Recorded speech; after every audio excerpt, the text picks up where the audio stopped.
Hello everyone, welcome to the new session of English classes. As you know very well that writing section is an important, is a significant part of your English writing skills. So what you should know very well about the formats are there. तो writing skill में कौन कौन से parts हैं, उनके formats बहुत अच्छे से हमें क्लियर होने चाहिए. Just like notice writing, letter writing, short story writing, article writing. So these things are there. That format and formation both are necessary for you all to understand the concept and to get the good marks in the examination. All right, तो आपको format के साथ साथ formation आना भी बहुत compulsory है, चाहे वो writing section का कोई भी portion हो. तो formation में क्या क्या add होता है? What is there added? Grammatical things are there, spellings are there, vocabulary is there. अगर आपकी grammar अच्छी है, sentences framing अच्छी है, ये नहीं है कि हम बार बार एग्जाम मार्क को कैसे कहाँ रिपीट करना है. These things are very important just like in grammatical section. तो ग्रामर आपकी कैसी है, आप स्पेलिंग एरर्स कितना करते हैं, and next thing is that आप कितना वोकैबुलरी में एक्सपर्ट हैं. वोकैबुलरी नो जितना वर्ड्स आप डेली फाइंड आउट करते जाएंगे डिक्शनरी में से, even in the online classes also you can see the dictionaries, you can search the dictionaries. तो कुछ नया सर्च कीजिए क्योंकि the timing that we are having in the online classes must be spend very awarefully, very consciousness, with full of consciousness. क्योंकि जितना time हम आप घर में स्पेंड कर रहे हैं तो आप टाइम दीजिए, एक फिक्स टाइम रखिए ऑनलाइन क्लासेस का और उसको उसी पैटर्न को फॉलो करते हुए अपनी स्टडीज पे फोकस कीजिए. Okay, so today with this expectation I am going to start the topic notice writing. तो नोटिस राइटिंग का सबसे पहले हम फॉर्मेट स्टडी करेंगे, हम कौन सा पोर्शन कितने मार्क्स का आता है, these all things we shall study, और कौन सी कॉमन चीजें हैं, कॉमन वर्ड्स हैं जो आप किसी भी तरह का नोटिस हो उसमें हम ऐड कर सकते हैं. ठीक है, तो नोटिस स्टार्ट करने से पहले I would like to tell you कि नोटिस होता क्या है. नोटिस क्या होता है? नोटिस होता है कि इंफॉर्मेशन देना. It is written there. Notice होता है क्या? इंफॉर्मेशन प्रोवाइड करना. अब इंफॉर्मेशन चाहे वो किसी इवेंट की हो, फंक्शन की हो, किसी भी प्रोग्राम से रिलेवेंट जब हम कोई इंफॉर्मेशन प्रोवाइड करवाते हैं तो वो नोटिस राइटिंग होता है. तो इंफॉर्मेशन जो हम किसके लिए प्रोवाइड करेंगे? फ्यूचर टाइम के लिए प्रोवाइड करवाएंगे कि फ्यूचर में जो भी इवेंट होने वाला है, प्रोग्राम होने वाला है, उसके बारे में हम अलर्ट करेंगे. स्टूडेंट्स हो, चाहे वो पीपल हो या सिटीजन्स हो. ठीक है, तो अलग अलग बेसिस पे अलग अलग टाइप के नोटिस होंगे, लेकिन फॉर्मेट सबका सेम रहेगा. तो सबसे पहले हम क्या करेंगे, फॉर्मेट के लिए हमें मार्किंग डिवीजन देखना कंपलसरी है. तो फॉर्मेट, नोटिस में जो फॉर्मेट होता है फॉर्मेट का 1 मार्क होता है. It is of 1 mark. Content होता है बॉडी, उसकी बॉडी, उसके अंदर हमने कितनी इंफॉर्मेशन को ऐड किया है, क्या चीजें हमने ऐड की हैं, उसे हम कहते हैं बॉडी. तो बॉडी में क्या होना कंपलसरी है? Date of the event, time of the event, duration और वेन्यू. ये चीजें हमारी बॉडी में होना कंपलसरी है, कंटेंट में होना कंपलसरी है. उसके बाद है एक्सप्रेशन. एक्सप्रेशन का आपको 1 मार्क मिलेगा. एक्सप्रेशन में क्या होता है? ग्रामर और स्पेलिंग्स. आपने ग्रामर को कितना, ग्रामेटिकल एरर्स कितनी की हैं और स्पेलिंग एरर्स कितनी की हैं, इसका आपको 1 मार्क मिलेगा. इसमें हम ये कह सकते हैं, नोटिस में हमें ये बेनिफिट मिलेगा कि अगर हम कोई ग्रामेटिकल एरर कर भी देते हैं तो उसकी इतनी मिस्टेक्स आपकी डिवीजन, आपका डिडक्शन, मार्क्स का डिडक्शन नहीं होगा, क्योंकि ये जो है ये एक्सप्रेशन 1 मार्क का है. ऑलराइट, तो सबसे पहले हमें ये क्वेश्चन जो है 4 मार्क्स का आता है. नोटिस राइटिंग का जो क्वेश्चन है टोटल 4 मार्क्स का आता है, और ये 4 मार्क्स डिवाइडेड है. Format 1 mark, content 2 mark and expression 1 mark. Okay, तो ये चीजें हैं. उसके बाद इसकी वर्ड लिमिट आती है कि ये जो नोटिस राइटिंग है it should be written in 50 words only. इसको 50 वर्ड्स में ही लिखा होना कंपलसरी है. That is the thing. अगर आप इससे ज़्यादा वर्ड्स का यूज़ करेंगे तो आप सीबीएसई की वेबसाइट पे जाकर देख सकते हैं कि आपके मार्क्स को रिड्यूस कर दिया जाएगा. आप अगर ये सोचेंगे मैं जितना ज़्यादा लिखूं मुझे उतने अच्छे मार्क्स मिलेंगे, तो राइटिंग सेक्शन की सबसे बड़ी क्वालिटी ये है कि आपको जितनी वर्ड लिमिट दी है आपने उसी को ही फॉलो करना है. चाहे आप आर्टिकल हो, लेटर राइटिंग हो, या नोटिस राइटिंग हो, या एडवर्टाइजमेंट राइटिंग हो, अगर आप वर्ड लिमिट को इंक्रीज कर देते हैं then according to CBSE pattern your marks will be deducted. Alright, तो ये 50 वर्ड्स को आप ध्यान में रखेंगे. आफ्टर दैट सबसे पहले हम क्या करते हैं, नोटिस का आंसर स्टार्ट करने से पहले बॉक्स प्रिपेयर किया जाता है. तो 1 example I have written here for question. You are Rahul, Renu, आप राहुल हैं या रेनू है, हेड बॉय और head girl of XYZ convent school. अगर किसी स्कूल का नेम नहीं दिया है तो आप अपनी तरफ से XYZ कॉन्वेंट स्कूल ऐड करेंगे। Your school is going to organise, आपका स्कूल ऑर्गेनाइज करने जा रहा है an inter state school competition, an inter state singing competition, sorry inter state singing competition. तो आपका जो स्कूल है वो इंटर स्टेट सिंगिंग कॉम्पिटिशन को ऑर्गेनाइज करने जा रहा है, उस पर आपको एक नोटिस लिखना है। तो आपको क्या करना है, इसकी इन्फॉर्मेशन प्रोवाइड करवानी है। तो इसका फॉर्मेट क्या होगा, सबसे पहले हम क्या करेंगे, इशूइंग अथॉरिटी कौन है।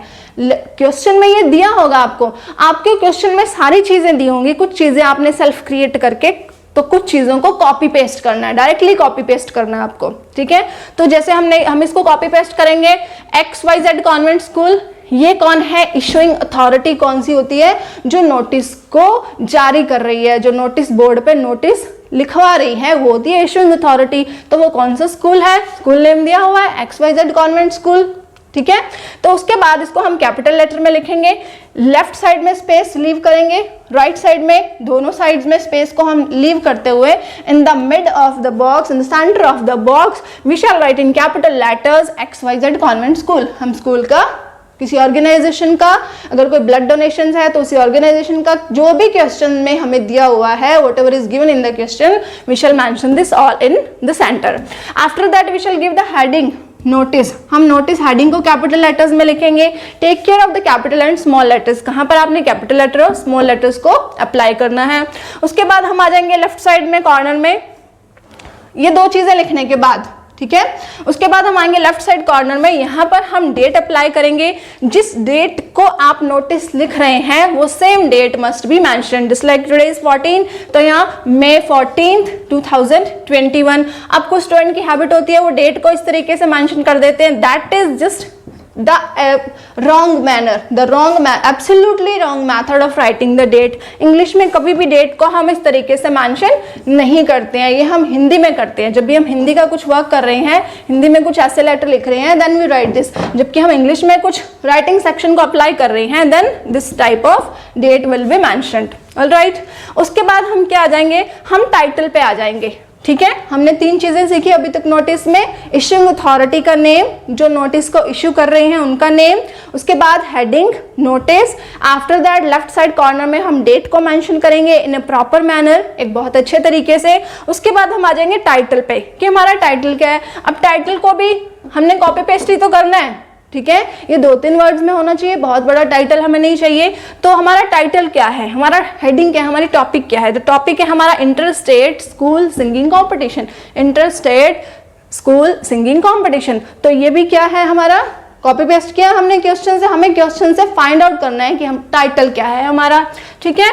उसके बाद हम फिर ये चीजें, इसको भी हम सेंटर में लिखेंगे। ये चीजें कंप्लीट करने के बाद हम आ जाएंगे किस पे, हमारे कंटेंट पे। अब कंटेंट भी 2 मार्क्स का है, कंटेंट बहुत अच्छी तरह से लिखिए। कंटेंट में आपको डेट, टाइम, नोटिस, जो भी इवेंट या फंक्शन आप जो अथॉरिटी ऑर्गेनाइज करने जा रही है, इशूइंग अथॉरिटी ऑर्गेनाइज करने जा रही है, उसकी डेट, टाइम, ड्यूरेशन और वेन्यू, ये चीजें अगर आपने दिए हैं ना तो एग्जामिनर आपको ऑटोमेटिकली फुल मार्क्स देगा नोटिस में, ओके क्योंकि नोटिस एक राइटिंग सेक्शन का सबसे इजीएस्ट टॉपिक है, सबसे आसान टॉपिक है क्या लिखना, नोटिस राइटिंग करना।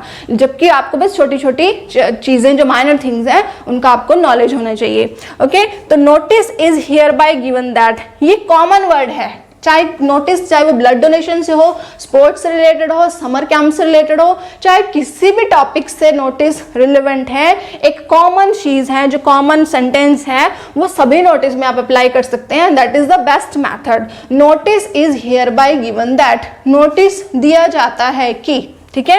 अब यहाँ तक तो सेम चीज हो गई कॉमन। अब तो टाइम, डेट, वेन्यू सब चीज तो अलग अलग होगी अलग अलग नोटिस में। आवर स्कूल, अब इसने यहाँ तो क्या लिखा है, योर स्कूल, आपका स्कूल। अब भाई यहाँ तो ये हमारा स्कूल हो गया ना, कि हमारा स्कूल ऑर्गेनाइज कर रहे हैं, हम क्या कर रहे हैं उसको बता रहे हैं, इन्फॉर्म कर रहे हैं। Our school is going to organise, हमारा स्कूल ऑर्गेनाइज करने जा रहा है an inter state school competition, एक inter state singing school competition, inter state school singing competition. तो हमारा स्कूल ऑर्गेनाइज करने जा रहा है कब, ऑन May 20। अब जिस डेट को हम लिख रहे हैं, May 14 को हम लिख रहे हैं नोटिस, तो डेट उसकी फॉरवर्डेड डेट ही बताएंगे ना, आने वाली टाइम को ही बताएंगे। ये तो नहीं है कि जो पहले हो गई, जो हैपनिंग, जो चीजें पहले हो गई, हम उस इवेंट्स को तो नहीं बता सकते। तो हमें प्रोग्राम की जो इन्फॉर्मेशन है वो आने वाली कमिंग डेट्स के बारे में बतानी है। तो May 20, 2021 इन स्कूल ऑडिटोरियम। ये ऑडिटोरियम क्या है? वेन्यू है, प्लेस है। अब स्कूल में कोई प्रोग्राम हो रहा है तो स्कूल ऑडिटोरियम लिख सकते हैं। अगर किसी समर कैंप के लिए तो कहाँ पर क्या टॉपिक है हमारा, डिपेंड करता है कि हम क्या वेन्यू ऐड करें। इन स्कूल ऑडिटोरियम, स्कूल के ऑडिटोरियम में ये सब प्रोग्राम होने जा रहा है। अब द प्रोग्राम विल स्टार्ट, अब हम टाइमिंग बताएंगे कि प्रोग्राम स्टार्ट होगा 10 AM इन द मॉर्निंग, सुबह 10 बजे। इंटरेस्टेड स्टूडेंट्स, जो इंटरेस्टेड स्टूडेंट्स हैं, मे कॉन्टेक्ट, वो कॉन्टेक्ट कर सकते हैं। कौन से इंटरेस्टेड? जो सिंगिंग कॉम्पिटिशन में पार्टिसिपेट करना चाहते हैं वो कॉन्टेक्ट कर सकते हैं। द अंडरसाइंड, अंडरसाइंड कौन होता है? जिसने नीचे साइन किए हैं, जिसने अभी लास्ट में साइन किए हैं, वो होता है undersigned. May contact the undersigned for further information, आगे की इंफॉर्मेशन के लिए वो क्या कर सकते हैं? वो कांटेक्ट कर सकते हैं। ये तो हो गया हमारा कंटेंट, बॉडी। इसके 2 मार्क्स आपको मिलेंगे अगर आपने डेट, टाइम, ड्यूरेशन और वेन्यू, इन 4 चीजों को अपने कंटेंट में, नोटिस की बॉडी में ऐड किया है, तो then definitely you will get 4 marks in your exams. Okay, तो आफ्टर दैट हम यहाँ पर सिग्नेचर करेंगे। अब आप क्या है, राहुल है या रेनू है, तो आपने यहाँ पर गर्ल है तो रेनू, तो आर नाम से आप सिग्नेचर कीजिए। फिर आप अपना नाम लिखिए, रेनू और राहुल, और लास्ट में आप अपने डेजिग्नेशन दीजिए। आपके डेजिग्नेशन क्या है? आप हेड बॉय है तो हेड गर्ल है, तो जो भी आप हैं, हेड बॉय और हेड गर्ल, आप अपने डेजिग्नेशन यहाँ पर लिखिए। अगर कोई नोटिस प्रिंसिपल की तरफ से इश्यू हो रहा है, इश्यूइंग अथॉरिटी अगर प्रिंसिपल है, तो आप यहाँ पर क्या लिखेंगे? Contact the undersigned. ऐसा नहीं है कि अब अगर प्रिंसिपल के, अगर छोटी छोटी बातों के लिए हम प्रिंसिपल से पूछने जाएंगे, आप ये लिख सकते हैं कॉन्टेक्ट द क्लास टीचर, ठीक है। और बाकी जो भी नोटिस होंगे, क्योंकि जो अथॉरिटीज होती है हम उनके पास हर चीज पूछने नहीं जाते हैं, ठीक है। तो बाकी जो भी नोटिस होंगे, चाहे वो secretary, you are the secretary, you are the head boy, you are the monitor, you are the citizen, तो आप उसमें सेम चीजों को ही ऐड करेंगे। डिफरेंस आ जाएगा, जो भी थिंग्स है उनका डिफरेंस आ जाएगा। So that is the end of the notice. If you will keep practising all the different questions of notices every day, then definitely you will secure the full marks in your exams, and your grammar will be strong, your vocabulary will be strong, all the things you will get very properly. Thank you for listening to this.